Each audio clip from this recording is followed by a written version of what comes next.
gender interest and teens development. This chapter emphasizes the need for a restructured model of development and world economy to be sustainable and friendly. Empowerment of women, particularly the poor and marginalized, is crucial for sustainable human development. However, development programs often impose varying policies and programs on women, often without understanding their context or rationale. Caroline Moser book, Gender Planning and Development, Theory, Practices, and Training categorize women's needs into two gender roles: empowerment and access to resources and decision making.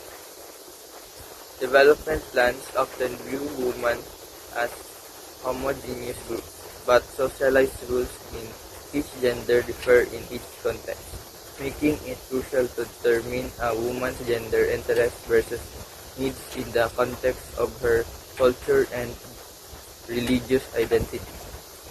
Everyone, my name is Leah May Sabina and I will tackle about the gender interests. Gender interests are often assumed to be the same for all individuals, including women, due to shared biological characteristics. However, this view overlooks women's socialized gender roles. So according to feminist Maxine Molyneux defines gender interest as interest development by men or women through social positioning and attributes.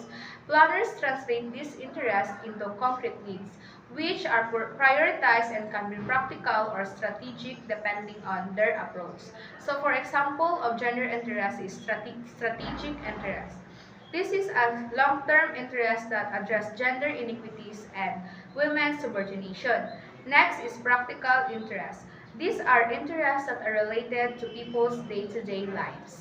Practical gender needs. Gender planning should consider both practical and strategic needs. Practical gender needs to involve immediate survival needs such as nutrients, living condition, healthcare, and employment.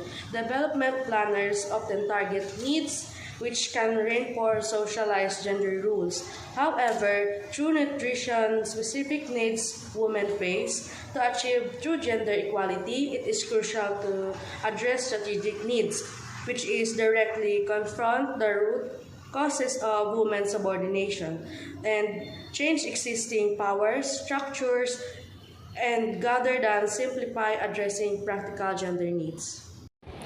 Strategic gender needs arise from women's subordinate social roles, rooted in gender inequality such as lack of political representation, unfair labor division, violence, and non-equal pay.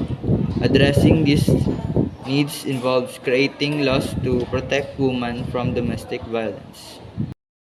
So, good afternoon, everyone. So, I am Janel Enriquelado, and our chapter is chapter 8, which is gender interests, and I am here to tackle about challenge for the fulfillment of gender needs in the Philippines. So, the Philippines gender mainstreaming strategy assumes two gender and sex, disregarding LGBT person and woman-specific needs. Primary gender mainstreaming texts like the Magna Carta of Women do not define gender and woman, leading to confusion.